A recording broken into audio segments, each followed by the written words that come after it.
Today, I'm jumping into two topics you didn't know you needed that are going to absolutely transform how you perform. The truth is, most coaches out there spend all the time talking mechanics, rotations, game sense, and they completely forget about these upcoming two topics that seriously affect performance results in competitive play.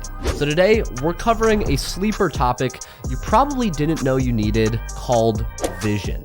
Also, if you're new here, my name's Luke, and I'm actually the founder of Rocket League's #1 live coaching program called the Grand Champ Roadmap. Inside, we help plat through champ ranked players, maybe like you watching, rank up in just 6 weeks time. At the time I'm recording this, we have just 15 spots remaining. So if you want in before we close our doors, or you just want to learn how to rank up as fast as possible, DM me with the keyword 48 and we can talk details about how it works. Click the first link in the description to join my Discord and message someone on my team below. Without any further ado, let's get started. Vision. More commonly referred to as field of vision, vision is a concept completely overlooked by most players in game. Vision is a catch-all term that captures all of the information you're receiving while you play at any given point in time.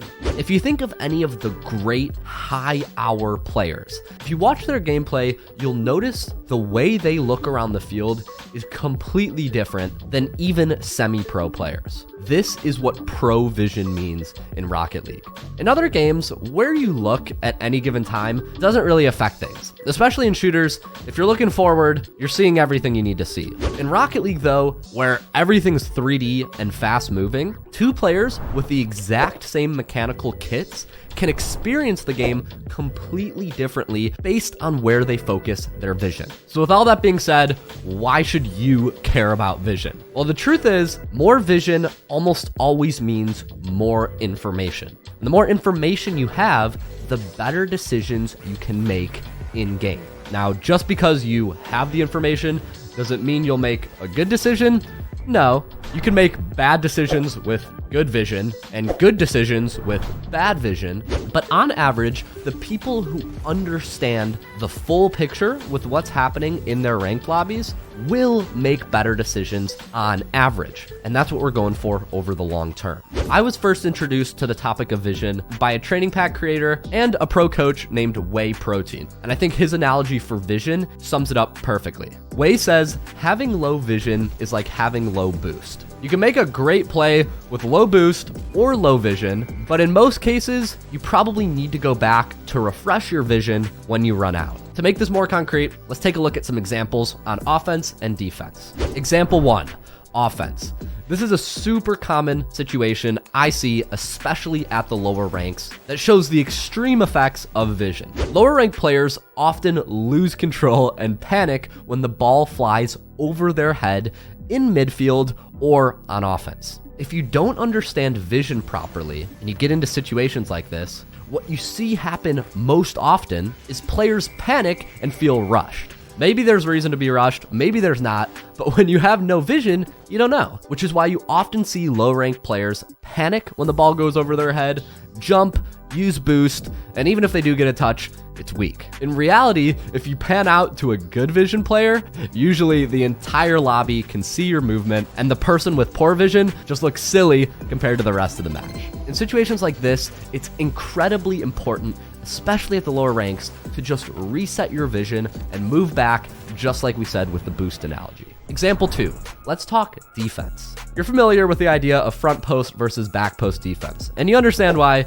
most coaches say front post is not the way to go. But let's look at this from a different perspective. Looking at this player, when they push up through the front post to challenge a ball in the corner, notice what happens to their vision. Just like on offense, when you move too close to the ball too soon, you risk losing vision of the play. When you push up front post, this often means losing sight of the midfield. A common pitfall that usually follows is when the ball is centered, the player finds it hard, if not impossible, to split up the play, read the ball, and accurately predict where the midfield attacker is going to challenge from. Yes, you can fix this with mechanics, but at its core, this is a vision issue. Now, I know These are a little bit extreme examples when it comes to vision. But hopefully seeing this happen in game is starting to rack your brain on where vision can actually seriously affect your results as a player. Now, there are a million more situations to cover with vision. We could talk about when the ball flies over your head onto your backboard on defense. We could talk about when you're shadow defending and maybe your teammate's attacking from the side,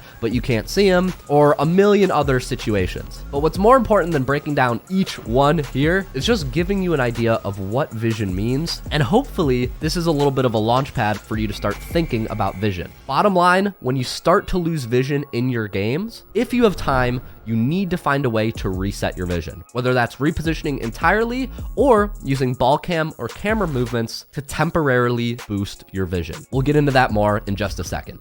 Now that you understand field of vision, I want to focus in on a more advanced aspect called focusing your vision. The basic idea here is two players at separate ranks can look at the same situation and walk away with a different decision. Why? Because generally, people at the different ranks target their vision on different parts of the screen. Let me give you an example. At the lower ranks, most people's vision is isolated to one dimension, the ball. As you increase through the ranks, you learn how to focus your vision quickly on more things at once. For example, you look at the ball, predict its path, then check where the opponents are, where your teammates are, and finally, you come to some sort of decision as to whether or not to attack the ball. I'll talk more about how to train focusing or targeting your vision in just a second, but at base level, I want to give you an order of operations so you can work on scaling up your vision based on your level of game sense. So roughly speaking, my order of operations for vision looks something like this. First, I'll look at the ball. This is a very brief assessment where I'll check the ball, check its trajectory, and make a quick vision calculation based on where I think it will end up. Immediately, the next thing I look for is teammates or opponents near the play. This is the highest priority assessment because it'll determine whether I can actually make a play on this ball. Third, I'll check for secondary or third defenders that are near the play but not directly attacking the ball. This can once again affect my decision. Then second to last, number 4, I'll check the proximity to the net. This is going to affect the sort of payoff matrix a challenge might create. And then the 5th and last thing I'll check for is boost pathing. As you'll see, this gets complicated quick because you have to be able to pan out from the most urgent play possible to, okay, even if I'm not challenging the ball, can I pick up boost? Can I rotate? Can I boost grab? How can I make impact on this play? This might feel a bit overwhelming, but ask yourself, on this order of operations, what level of analysis am I usually at? For a lot of people, this is just going to be ball or opponent level. So if you're somebody who's only looking at the ball when deciding if you're challenging or only looking at the opposing first man, the next thing you want to try to train is, okay, where are my teammates? Where's my closest teammate to the ball? Or maybe next you look at, where's the opposing second man? This is one of those things that you need to develop over time, but the most important thing is that you assess where you're at and work step by step to level up your vision as you climb through the ranks. We'll talk about more steps to practice in just a second here, but hopefully that framework makes you at least feel a bit more comfortable with the long-term track of how to improve your vision. All right, finally, moving on to the last section, how to actually practice. A thought exercise I like to ask is, how do you look up in Rocket League? No, seriously. How do you look up? Like, what's the controller input to look up in the game?